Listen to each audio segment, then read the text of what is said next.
Well, speaking of BMF, Lil Meech recently had his charges dropped. God bless. I saw that. In that whole watch situation. Yes. So and he wound up buying another watch.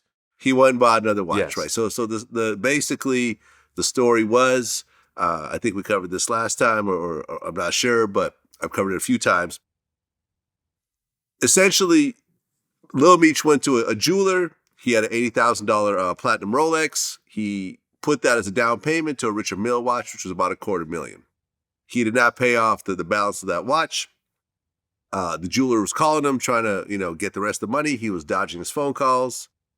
This is all allegedly based on what I read. Mm-hmm. He then tried to go to another jeweler to try to flip that Richard Mille watch into a more expensive Richard Mille watch. Jewelers start talking to each other. He gets arrested. He gets put on $1.4 million bond, and he ends up basically making bail and getting out. Right. Ultimately, what probably happened, from my point of view, is that he returned the watch to the jeweler. The jeweler ended up dropping the case. Yes. Dropping the charges, and he managed to walk away from it.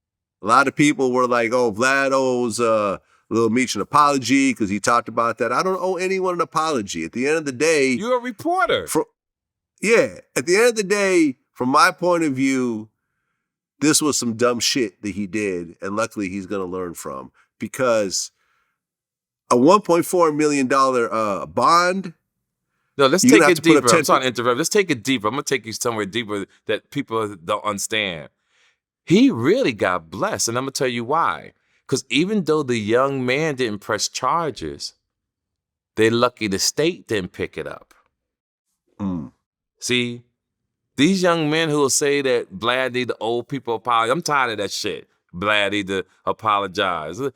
Education, motherfuckers. Like, I'm tired of talking to people who lack education. You people listen to reply. You don't listen to comprehend. If you start comprehending a conversation, half of y'all would not say the things that you say. Please start listening before you reply. Please start taking the emotion out before you reply. Trust me, if you take the emotion out, if you take a 20 minutes maybe, a day or 2 days to think about what you're going to say, I promise you it won't be the same thing you thought you was going to say at that moment. But as what the young kids say, the Twitter fingers, but you want to get on there so fast.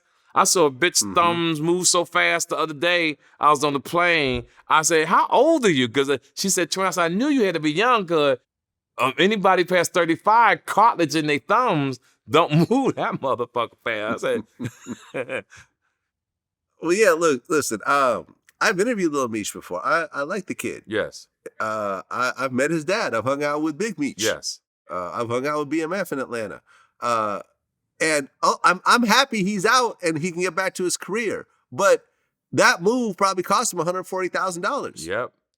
Putting up that bond, that's 10%. And to the fans, listen. To the bail bondsman. When you see me, Vlad does great interviews with a lot of people, but I think me and Vlad get a little more depth about life in general. Listen to us. Stop saying we don't know what we're talking about. Stop saying that we should work for the probation department, or et cetera, or Vlad's informant. We're showing things to you to make your life better. This is why our episodes are huge. The world, ladies and gentlemen, we have 1 million viewers a year watching me and Vlad. And the shit that we talk about. You think we're playing with your life? We are OGs. Remember that. OGs. If you know anybody older than you, 20, 30 years older than you, listen to them. Especially if they fucked up a lot, because they're going to tell you what not the fuck to do.